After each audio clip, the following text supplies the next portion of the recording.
അതുപോലെ മഹാനായ മൂസാ നബി അലൈഹിസ്സലാം ഫിർഔനുമായിട്ടുള്ള വലിയ പരീക്ഷണങ്ങൾ അഭിമുഖീകരിക്കേണ്ടി വരികയാണ്.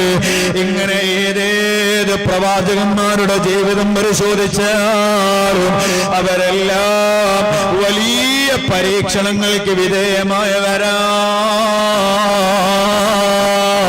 അവരെല്ലാവരും വലിയ സുഖത്തിൽ ജീവിച്ചവരല്ലല്ലോ.